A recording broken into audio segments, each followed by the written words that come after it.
దేవుణ్ణి నమ్ముకున్నానండి. నేను మా మందిరంలో ప్రారంభ విశ్వాసనండి. అసలు నేను పాట పాడితే, అసలు నేను వాక్యం చదివితే, అసలు నేను వాక్యం చెప్పడం ప్రారంభిస్తే దైవజనులు కూడా ఎందుకు పనికిరారండి. అంత గొప్ప విశ్వాసినండి నేను. ఈరోజు దేవుడు నాకు ఇచ్చిన తలాంతులు ఏంటో తెలుసా? కొంతమంది సేవకులు మాట్లాడుతుంటారు, ఏమని తెలుసా? మా ఏరియాలో స్వస్థత వరం ఎవరికైనా ఉందంటే నా పేరు తప్పితే ఎవరి పేరు చెప్పరండి. అంత గొప్ప స్వస్థత వరం కలిగిన వ్యక్తిని. కానీ అత్యంత దౌర్భాగ్యం ఏంటంటే ఇంట్లో తల్లిదండ్రులకు తిండి కూడా పెట్టలేని పరిస్థితి. ఈరోజు ఎంతమంది లేరు విశ్వాసులు? ఎంతమంది ఈరోజు లేరండి సంఘాలలో? తండ్రిని ప్రేమించడు, తల్లిని ప్రేమించడు, తన తోబుట్టవులను ప్రేమించడు. పైగా ఏమంటారు? నేను అత్యంత భక్తిపరుడిని, భక్తిపరురాలు. నన్ను ఎవరికి కావాలండి నీ భక్తి? దేనికి అవసరం నీ భక్తి?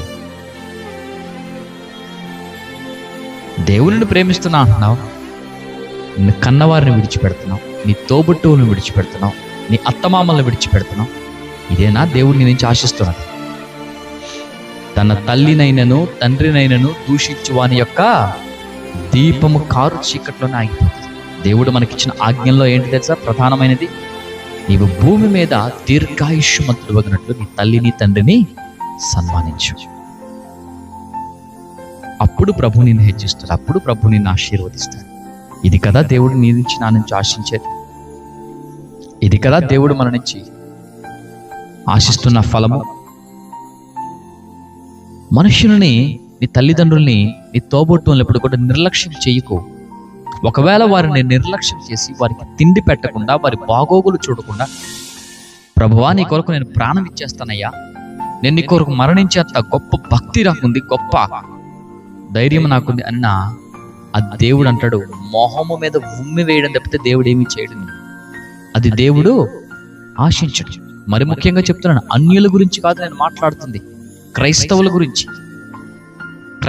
గురించి మాట్లాడుతున్నాను. ప్రార్థన చేస్తున్నాం అంటున్నావు, తల్లిదండ్రులు దూషిస్తున్నావు. ఏమి భక్తి అండి అది? మీ విశ్వాసం ఎవరికి కావాలి? నీ విశ్వాసం ఎవరికి కావాలి?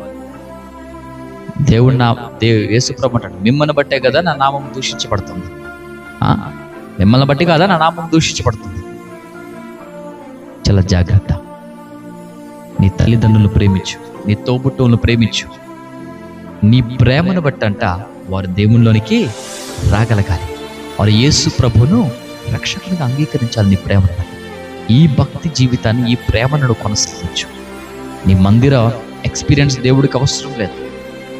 నువ్వు ప్రారంభ విశ్వాసవా, మధ్యలో విశ్వాసవా కాదు, నువ్వు మొదటి